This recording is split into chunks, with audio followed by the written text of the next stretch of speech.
How it all came to a dramatic end. What just happened in South Korea is going to take a lot of time to process. A president almost out of the blue declaring martial law, accusing his opponents of colluding with North Korea. Troops scrambling, lawmakers rushing to try to put together a vote to stop it, and then the protests and the political pressure that brought it all to an end within 6 hours. Thousands of protesters calling for that president's resignation. And even though he hasn't resigned, he has called the military off. It was an extraordinary day of chaos for one of America's closest allies in Asia. Lots to unpack here, so let's go to Janice Mackey-Frayer, who's now in Beijing.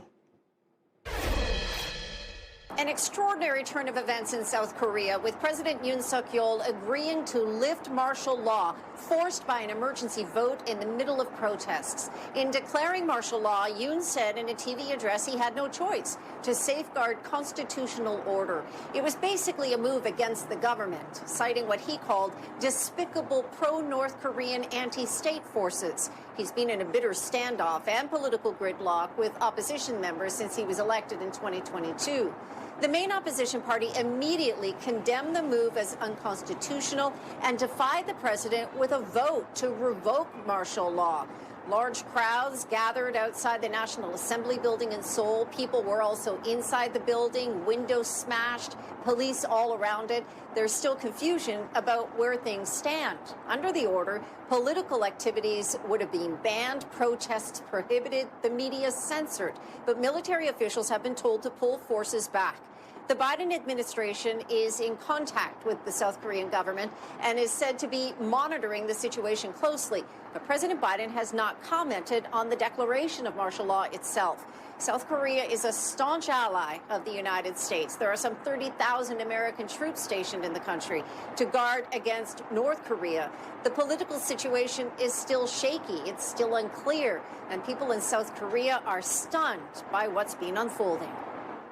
So shaky. Janice Mackey-Frayer, thank you. Now, all of that, invoking martial law, the military breaking into parliament, lawmakers striking it down, and the president just taking it all back. That happened, again, in just a few hours. So here's a breakdown of how that timeline looks.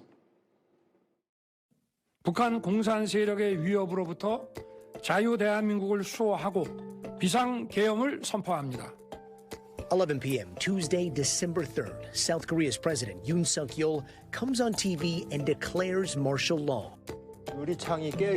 Martial law puts the military in charge, and in this case, bans all political activities. And that change happened within minutes. Soldiers marching down to the parliament. Helicopters landing on the roof. The last time this happened was in 1979, when the country was under military dictatorship. Martial law brought soldiers and tanks to Busan, South Korea, and anti-government violence ended. Almost 80 people had been injured, more than 1,300 arrested, and the whole country shaken. This time around, the opposition party mobilized quickly. Here's their leader, live streaming himself climbing over the National Assembly walls to get inside the building. 국민 여러분, 국회로 와주십시오. 무너지는 민주주의, 여러분이 함께 나서 지켜주십시오. And the people came, and so did the police. Then the military showed up. And a little after 1 in the morning, a majority of parliament voted to lift the declaration of martial law. One by one, police and soldiers started filing out, but things weren't over yet. Roughly 6 hours after the president declared martial law, he officially backed down. 철수시켰습니다. 바로 국무회의를 통해 국회의 요구를 수용하여 계엄을 해제할 것입니다. And just like that, it was over. Joining us now is Marcus Garlauskas with the Atlantic Council. Marcus, thanks so much for being with us tonight. This whole thing went down around 11 p.m., if I understand correctly, got voted against around 1 a.m., then officially got revoked a few hours later. Like, some people were probably asleep when all of this went down, and then I can't imagine this is not going to have, like, the most massive repercussions within that country, people waking up to the news that everything's different now. Absolutely. Thanks for this opportunity. It's interesting. I actually talked to a colleague today who got a call from his parents actually asking what was going on because they didn't have a sense themselves on the ground of what was really happening. And what is the whole North Korea connection here? Is there any, or is this just an odd power play?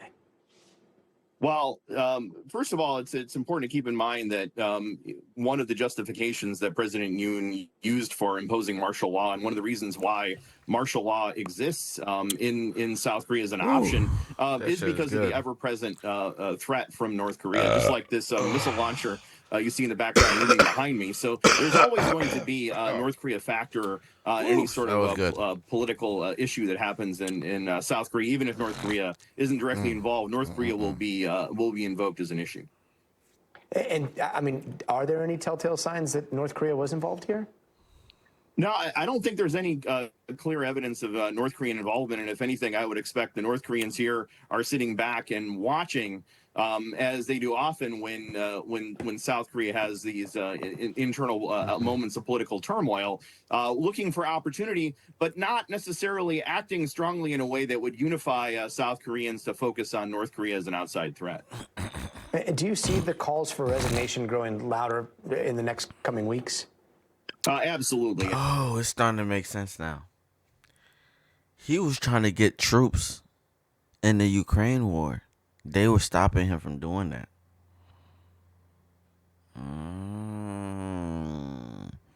The plot thickens. I mean, it's clear that even Yoon's own party, the People's Power Party, the conservatives in South that's a possibility, obviously, not a fact. Korea have turned, But it's a possibility. Turned against him, and the head Could be the case. Of that party actually really came out against Yoon's actions, and so I see that there was going to be calls from across the political spectrum for him to resign. And finally, I mean, commandos landing on the roof. We saw those skirmishes there. The images are so dramatic. Did it seem like the entire military fell behind the president here, or were there any lines drawn? What happened? Well, the military in South Korea is definitely used to following the orders of civil authorities, and so you weren't seeing the military actively defying the orders of the president. But at the same time, you didn't see them, from what I could tell, moving to enthusiastically carry out these orders for martial law. And certainly, there was not a willingness to engage in extreme violence or to really aggressively carry out these martial law orders. And so I think you see a mature South Korean military here, one that is used to taking orders from a civilian authority, but one that's also very careful in how it interacts with the public, recognizing this history of military dictatorship that South Korea had before transitioning to an elected democracy. Yeah, what a moment in history. Marcus Garlauskas, thank you so much for being with us tonight. Thank you. And President-elect Trump is trying to get another legal case tossed out. This time it is the hush money indictment in New York. And that's less than 2 weeks after a judge indefinitely postponed that sentencing. Well, today, Trump's lawyers moved to dismiss the case entirely, and they're citing President Biden's pardon of his son Hunter as the reason why. They argued that the 34 felony counts Trump was charged with is, quote, precisely the type of political theater that Biden criticized. And they added that, as President Biden put it yesterday, enough is enough. Let's bring in Catherine Christian. She's an NBC News legal analyst and former assistant DA in Manhattan. Catherine, thanks for being with us. Trump's team using Biden's pardon like this. What do you make of this? Well, it was a gift to them because their motion was due yesterday, December 2nd, and just this weekend, President pardoned his son. So, of course, they were going to add that to their motion. Look, they're going to say Hunter Biden was found guilty by a jury, just like President Trump, and now his conviction has basically been erased. I don't think Judge Merchan is going to really care about that because, quite frankly, President, pardoned his own son, and that's probably the main reason why Hunter Biden was pardoned, because his father was the president. I think what this motion, and in New York they call it a Clayton motion, a motion to dismiss an interest in justice. I do not see Judge Merchan granting it for one reason. the Trump lawyers piled in a whole lot of very personal, gratuitous attacks against the judge and the prosecution team. They accused the prosecutors of unethical conduct, of leaking grand jury information. He's right. We all seen them. They were doing some abuse of power shit. So